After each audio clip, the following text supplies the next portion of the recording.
अस्सलाम वालेकुम everyone and welcome to my channel. बहुत सारे लोग मुझसे ये पूछ रहे थे कि पंजाब पब्लिक सर्विस कमीशन यानी पीपीएससी में की जो रीसेंट जॉब्स आई हैं लेक्चरशिप की, उसके अंदर कैसे अप्लाई किया जा सकता है। तो मैंने सोचा कि इसके ऊपर एक वीडियो बनाई जाए, so it will help you out everyone. सबसे पहले ये एडवर्टीज़मेंट है, ये एक्सप्रेस और दी नेशन में 23 अगस्त को आ चुका है। और उसके साथ साथ ये आपको पीपीएससी की जो ऑफिशियल वेबसाइट है www.ppsc.gop.pk, ppsc.gop यानी गवर्नमेंट ऑफ पाकिस्तान, और इस वेबसाइट के ऊपर आपको ये मिल जाएगी। इस ऐड को आप ज़्यादा देख सकते हैं अच्छे तरीके से, वहाँ से आप इसको थोड़ा जूम करके इसकी ले सकते हैं पिक्चर्स, और आपको ज़्यादा क्लियर भी नज़र आ जाएगा। और यहाँ पर हर सब्जेक्ट का एक केस मेंशन है। मैं आपको बताती हूँ आगे चल के कि केस का मतलब क्या है। ओवरऑल यहाँ पर ये सब्जेक्ट्स हैं, और सेकंड कैटेगरी में जो आप देख रहे हैं यहाँ पर सब्जेक्ट की लिस्ट है जो कि ए से स्टार्ट हो रही है यानी अरेबिक, और एंड हो रही है ज़ूलॉजी पे। और ये है फीमेल्स की, और नीचे मेल लेक्चरर्स की हैं, ये भी अरेबिक से स्टार्ट हो रही हैं और ज़ूलॉजी पे एंड हो रही हैं। सबसे पहले आते हैं ये केस नंबर। जब आप अप्लाई करते हैं पीपीएससी के अंदर, तो ये केस नंबर्स होते हैं जो आपके सब्जेक्ट्स के होते हैं, और इनकी ज़रूरत आपको पड़ेगी चालान फॉर्म को फिल करते हुए। आपने अपने केस नंबर लिखना है और चालान फॉर्म की फ़ी सबमिट करानी है। तो ये चालान नंबर आपका होगा। जैसे फॉर एग्ज़ाम्पल किसी ने अरेबिक में अप्लाई करना है, तो उसका केस नंबर होगा 01/RB/2020। और आगे ओपन मेरिट की इसकी सीट्स हैं 13। ये सिर्फ आपकी इंफॉर्मेशन के लिए है कि टोटल सीट्स कितनी होंगी ओपन मेरिट पे। माइनॉरिटी कोटा पे है कोई या नहीं, नहीं है। स्पेशल पर्सन का कोटा इसमें नहीं है।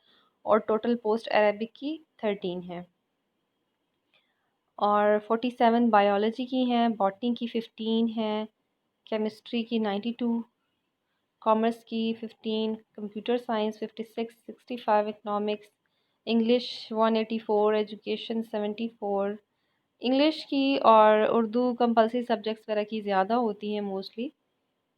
और जो इलेक्टिव सब्जेक्ट्स होते हैं उनकी सीट्स कम होती हैं। जैसे आप अरेबिक की देखें सिर्फ 13 है, ज़ूलॉजी की सिर्फ 15 सीट्स हैं, सराइकी की 7, पंजाबी की 20, फ़िलासफ़ी की 3 सीटें हैं। तो इसी तरह डिपेंड करता है नंबर ऑफ़ स्टूडेंट्स पे भी, और मैनी फैक्टर्स। खैर, गवर्नमेंट का काम है ये। अच्छा, उसके बाद ये माइनॉरिटी कोटा की सीट्स होती हैं, ये उन लोगों के लिए हैं जो किसी भी माइनॉरिटी से बिलोंग करते हैं, कि उनके लिए कितनी सीट्स होंगी।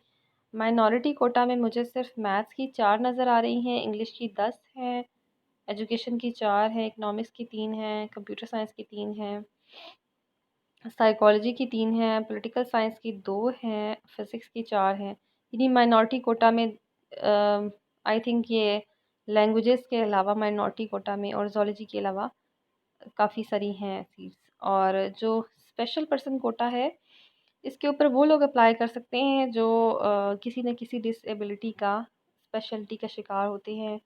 अ, ये भी आप हर सब्जेक्ट के ऑपोजिट आप चेक कर सकते हैं। जैसे अरेबिक की जो इसकी तो हम ऑलरेडी चेक कर रहे थे कि इसमें ना तो माइनॉरिटी कोटा पे है और ना ही उस पे है। बायो की जैसे 47 है, माइनॉरिटी कोटा पे 2 सीट्स हैं, और स्पेशल है, स्पेशल पर्सन कोटा 1 है। तो इस तरह बायो की टोटल सीट्स 50 हो जाती हैं। तो ये फिर ये डिपेंड करता है कि आप किस सीट के अगेंस्ट अप्लाई करना चाहते हैं। अच्छा, उसके बाद ये आ जाती है नीचे मेल्स की, ये भी इसी तरह ही है, केस नंबर्स हैं, सीट्स हैं, ओपन मेरिट पोस्ट हैं। ये पोस्ट ओवरऑल बस आपको एक जनरल आइडिया देने के लिए होती हैं। नीचे लिखा हुआ है कि please read the general instructions regarding application fee, written test, interview on PPSC website before applying online. तो अभी मैं आपको ये भी बताऊंगी कि ऑनलाइन अप्लाई कैसे करते हैं इसी वेबसाइट के ऊपर जाके। अच्छा, उसके बाद यहाँ पे साइड पे आती है इसकी minimum qualification, masters degree at least second division. उसके बाद मेल्स और फीमेल्स की जो सीट्स जिसके अगेंस्ट उन्हें अप्लाई करना है, और मेल्स के लिए फीमेल्स के लिए एज लिमिट 21 टू 28 है, और उसके साथ 8 इयर्स जनरल एज रिलैक्सेशन दी हुई है। और ये बहुत ज़्यादा एज रिलैक्सेशन है, और आई थिंक ये फ़र्स्ट टाइम है इतनी ज़्यादा एज रिलैक्सेशन दे रहे हैं। उसके बाद मेल्स ही है 21 टू 28 और 5 ईयर जनरल एज रिलैक्सेशन, यानी ये मेल्स के लिए एज लिमिट 33 है और फीमेल्स के लिए 36 है। उसके बाद इन्होंने ये पूछा है, बताया है कि आपका डोमिसाइल कहाँ का हो। तो डोमिसाइल इसके लिए आपका पंजाब का होना ज़रूरी है, और प्लेस ऑफ पोस्टिंग यानी आपकी पोस्टिंग पंजाब में कहीं भी की जा सकती है। और उसके साथ इसमें इन्होंने रिटन टेस्ट का एक सिलेबस का ओवरऑल जनरल रूल बताया है, वो है क्वालिफ़िकेशन रिलेटेड क्वेश्चंस, यानी जिस सब्जेक्ट में आपकी मास्टर्स डिग्री होगी वो उसके रिलेटेड क्वेश्चन 80% होंगे, और जो जनरल क्वेश्चंस हैं वो 20% होंगे। जनरल नॉलेज क्वेश्चंस में आपके इस्लामिक स्टडीज़ के आ जाते हैं, इंग्लिश के आ जाते हैं, आईटी कंप्यूटर बेस्ड, और ओवरऑल जनरल नॉलेज जो भी होता है उसके आ जाते हैं। ये 20 क्वेश्चंस होते हैं और 80 क्वेश्चंस आपके सब्जेक्ट बेस्ड होते हैं। तो ये तो हो गया पीपीएससी का जो ऐड है, और उसके अंदर जो उन्होंने सारी बताई हुई हैं डिटेल्स। अब हम पीपीएससी की इस वेबसाइट के ऊपर जाएंगे और देखेंगे कि फॉर्म कैसे फिल होता है इसका। तो पीपीएससी की वेबसाइट आपने टाइप की और ये आ गई।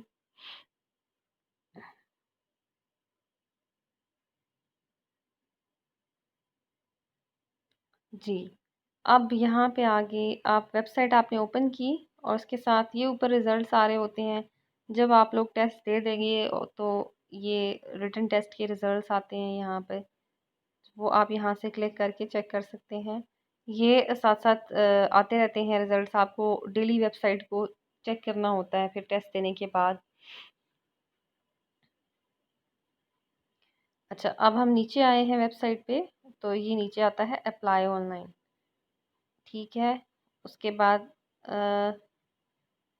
पहले मैं आपको अप्लाई ऑनलाइन बताऊंगी कैसे करना है। उसके बाद लेटर प्रिंटिंग ये आ जाएंगी। जब आपका टेस्ट क्लियर होता है तो आप इंटरव्यू लेटर कहाँ से प्रिंट आउट लेते हैं वो यहाँ से आप ले सकते हैं। उसके बाद इंस्ट्रक्शंस आई हुई हैं आपकी। ठीक है, सबसे पहले आपका आएगा अप्लाई ऑनलाइन। अच्छा, अप्लाई ऑनलाइन में आपने ये देखा कि जो सेकंड आ रहा है एडिट एप्लीकेशन, ये जब आपकी एप्लीकेशन की जो लास्ट डेट है उससे पहले पहले आप अपनी एप्लीकेशन को एडिट कर सकते हैं। उसके अंदर कोई भी अगर आपसे मिस्टेक हो गई है तो वो आप कर सकते हैं। उसके बाद जब आप अप्लाई कर देते हैं, आप अपनी एप्लीकेशन को सेव करते हैं, तो फिर आप ये प्रिंट एप्लीकेशन से उसकी प्रिंट भी ले सकते हैं। तो अप्लाई ऑनलाइन पे हम क्लिक करेंगे, तो वहाँ पर सबसे पहला ऐड था अरेबिक का, तो यहाँ भी सबसे पहला ऐड अरेबिक का ही है।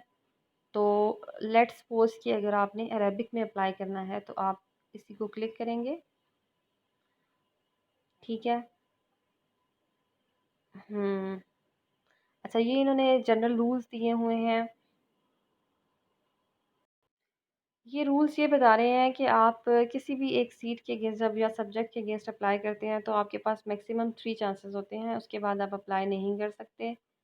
और बिस इसमें ये दिया हुआ है कि अगर आप रिटन टेस्ट में 40% और इंटरव्यू में 50% से लेस लेते हैं तो आपका वो चांस अवेल्ड समझा जाएगा। और अगर आप डिफरेंट सब्जेक्ट्स में अप्लाई करते हैं तो वो आपका एक ही चांस कंसीडर होता है हर सब्जेक्ट का। बस ये बताया हुआ है, आपने इसको I have read and understood कर लिया। उसके बाद अब आपने पोस्ट पहले से सिलेक्ट की हुई थी, उसके बाद आपका आ जाएगा डिपार्टमेंट, ये सारी चीज़ें इसके अंदर फील्ड आ जाएंगी। अच्छा, उसके बाद आपने क्या करना है, you are advise to read all the requirements. ठीक है, अब आपने फिल अप फॉर्म के ऊपर करना है click. I confirm that I have read the general guidelines, इसको टिक करेंगे। Apply online. अच्छा, जो पीछे इंस्ट्रक्शन लिखी हुई थी वो यही थी कि आप उसका फॉर्म फिल करेंगे, उसके अंदर आप नेम, फादर नेम की मिस्टेक नहीं करेंगे और उसका प्रिंट आउट ले लेंगे। यहाँ पर आपने अपना वैलिड जो आईडी कार्ड नंबर है उसको लिखना है केयरफुली। उसके बाद आपने यहाँ पर आईडी कार्ड नंबर लिखना है, लेकिन यहाँ पर आपने सेकंड कॉलम में डैशेस ऐड नहीं करनी, स्लैशेस जो आती हैं वो नहीं करनी।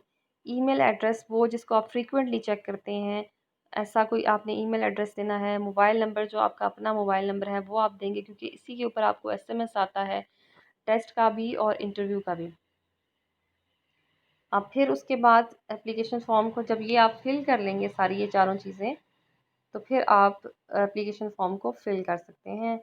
और यहाँ तक आप फिल करके फिर आगे एप्लीकेशन फॉर्म में आपने मज़ीद अपने नेम, फादर नेम, डिग्रीज़ के ईयर और आपकी डिविजन्स उनकी डिटेल्स लिखनी होती हैं। आपको अपने आईडी कार्ड की कॉपी को स्कैन करना होता है और उसके साथ-साथ आपकी जो पासपोर्ट साइज़ पिक्चर है आप उसको स्कैन करके इमेज को अपलोड करते हैं। और थर्ड चीज़ आपकी जो चालान फॉर्म होता है उसकी आप जो इमेज है उसको भी आप अपलोड करते हैं स्कैन करके। तो मोबाइल में स्कैनर ऐप्स होती हैं, आप किसी भी स्कैनर ऐप के थ्रू उसको स्कैन करें, उसका इमेज रीसाइज़ करें, क्योंकि बहुत कम केबीज़ वाली वेबसाइट्स के ऊपर आपको अलाउ होती हैं। उसके बाद आप उसको अपलोड कर दें और फॉर्म को बस अल्लाह का नाम लेके फिल कर दें, सेव करें, उसका प्रिंट आउट लें और बस आपका हो गया। तो जब आपने ये फॉर्म फिल करना है, सबसे पहले आपने ये करना है कि आपने जिस सब्जेक्ट के अगेंस्ट आपने अप्लाई करना है, आपने उसका नंबर, उसका जो केस नंबर है आपने वो नोट करना है। चालान फॉर्म का प्रिंट लेना है, उसको फिल करके आपने पहले बैंक में फ़ीस सबमिट करानी है। फ़ीस सबमिट कराने के बाद आप फॉर्म फिल करें और फिर आईडी कार्ड, अपनी पिक्चर और जो चालान फॉर्म है उसकी जो स्कैन्ड कॉपी है, उसकी स्कैन्ड पिक्चर है, आप उसको अपलोड कर दें। आप अगर पहले फिल करते हैं, इसको सेव कर देते हैं, तो फिर आपको वो दोबारा फॉर्म ओपन करके एडिट करके उसके अंदर दोबारा से फिल करना पड़ेगा। तो ये डिफरेंस होगा, अदरवाइज़ और कोई डिफरेंस नहीं है। मेरे पास अभी यहाँ पे आईडी कार्ड नंबर्स और डिटेल्स नहीं है कि मैं इससे मज़ीद आगे आपको बता दूँ कि इससे आगे कैसे फिल होगा। फिर भी अगर मैंने कोई फॉर्म फिल किया तो आई विल ट्राई कि मैं फिर यहाँ पर मज़ीद वीडियो बना दूँ। आई होप सो कि ये आपको वीडियो यूज़फुल लगी होगी। और अगर आपको इससे आगे भी फॉर्म फिल करवाना है, आप उसको इसके ऊपर कोई और वीडियो देखना चाहते हैं, तो आप मुझे प्लीज़ कमेंट सेक्शन में बताइएगा, तो मैं मज़ीद एक और वीडियो बना दूँगी। अभी के लिए अल्लाह हाफ़िज़।